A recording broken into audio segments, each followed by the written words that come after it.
Теперь мне, конечно, точно понятно, что штат Юта — это такое место, которое надо не проезжать, как мы сделали, останавливаясь в паре мест, в которое надо ехать отдельно, надолго и планировать заранее, чтобы увидеть хотя бы, как в песне поется, 10-ю долю всех красот и чудес. Мы вихрем пронеслись через несколько национальных парков, каждый из которых достоин длительного погружения. Извинением служит лишь то, что у нас полностью не работало отопление в Конге. Каждую ночь мы довольно сильно мерзли, а с утра вытирали потолок и стены от скопившегося конденсата. По наводке наших друзей Саши и Дины мы оказались в парке Эскаланте, а там первым делом направились в секретные пещеры. Эти пещеры были вырыты в конце 50-х, начале 60-х годов двумя братьями, Биллом и Клиффом, по фамилии, вот неправильно я ее точно произнесу, Лихтенхан. Окей, наверное, она не так произносится, неважно. Короче, эти два брата приехали откуда-то из Колорадо, они были уже не молодые, одному было под 70, а другому под 60.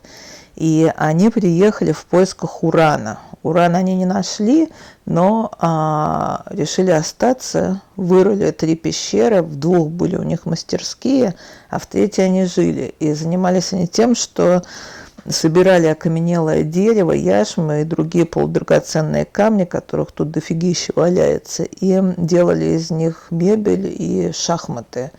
Жили они в этих пещерах, и раз в неделю, я так понимаю, ходили, запасались водой и керосином, и прожили они 10 лет подряд. И вот сейчас эти пещеры стоят, заброшенные, но вполне себе чистые.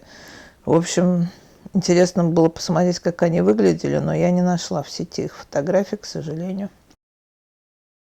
Ручка лежит. А это как для иконки, что ли? Ничего себе. Там еще 3-я есть пещера. Пойдем ее посмотрим. Интересно, что это за приспособа такая? Какие-то деревянные полукруглые штуковины. Да, из дерева сделанные. И вот такая вот. Вся конструкция довольно хлипкая. И верстак. Что они тут хотели сделать в этой пещере? Ясности нет. И выдолбыши такие. Куда они ведут? Ух ты! Они глубокие. А с этой стороны эта штука вот так выглядит. В парке Эскаланте можно легко залипнуть на несколько недель. Тут есть все, что хочешь. Каньоны, пещеры, водопады, петроглифы.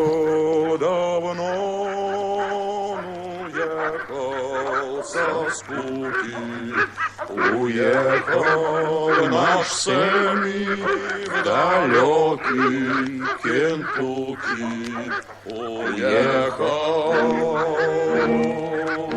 Уехал давно к зеленым лужайкам.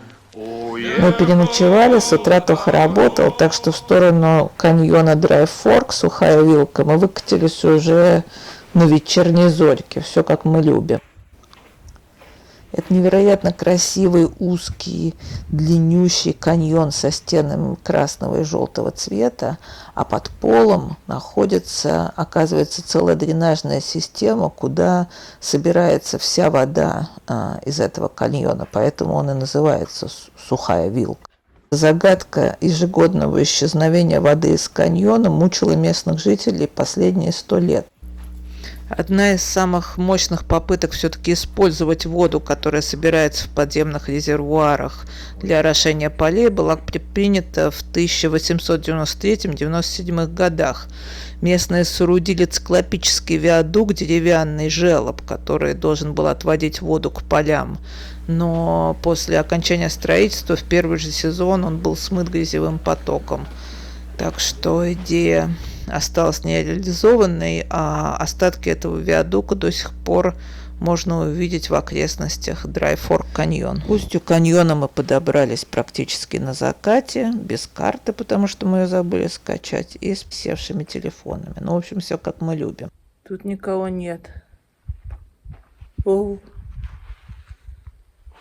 длинный каньон, давно уже идем по нему.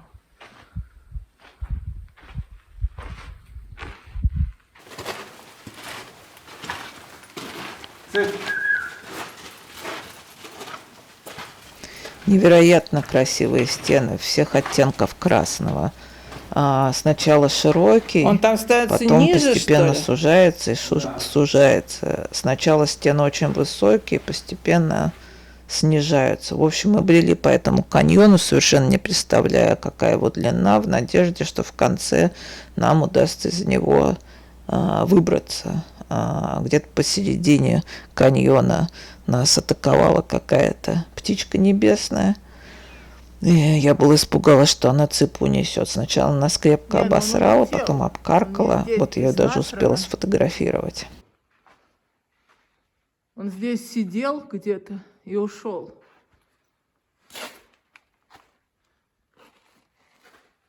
Ты его видел? Этого орла. Огромного орла. Да? Ты его видела? И чуяла? Да? Что скажешь по этому поводу? В общем, это не для клаустрофобичных персонажей типа меня. Он все уже и уже. И таким холодом веет. А не, чуть-чуть расширился там. Куда цыпы-то с Дусей стохи делись. Через некоторое время стены каньона снизились достаточно, чтобы можно было из него выбраться. Оказавшись на оперативном просторе, мы некоторое время бежали вперед, пока не поняли, что мы движемся не по человеческой тропе, а по звериной. Тут бы нам и повернуть назад, однако нас неожиданно нагнала ортодоксальная еврейская семья с 4 детьми. Выяснилось, что они заблудились и уже несколько часов пытаются найти тропу. Вот в таком составе мы теперь ищем выход. Вот в таком вот, да. Оп. Тох. Однако же довольно быстро мать семейства решила, что с нас проку никакого нет.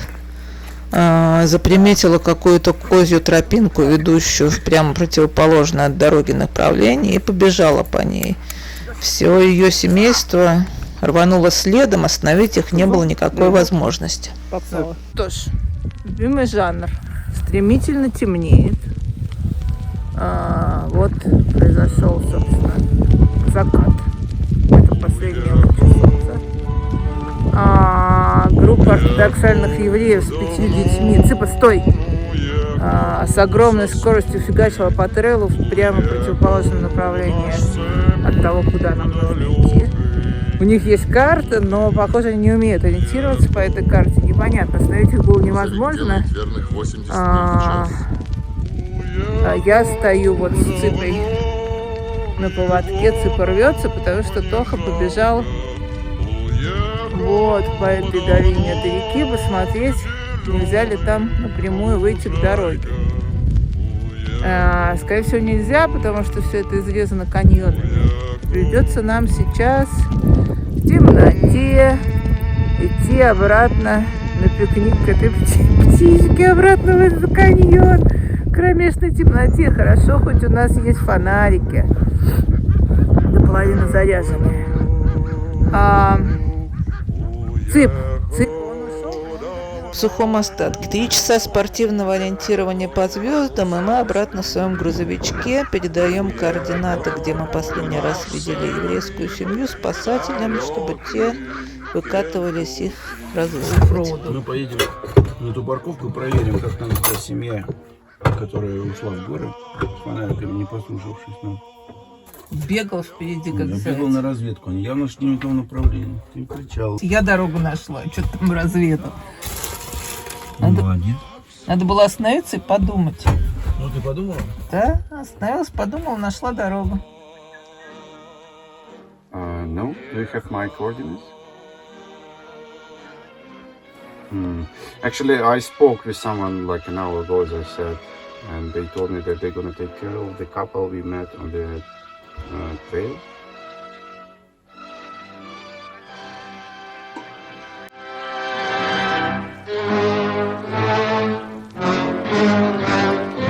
Работа. Это Philips винты. Знаешь, зачем изобрели Philips винты? Окей. Какой-то. Ну что это такое? Ну что это за фикс? Не заставляешь говно делать.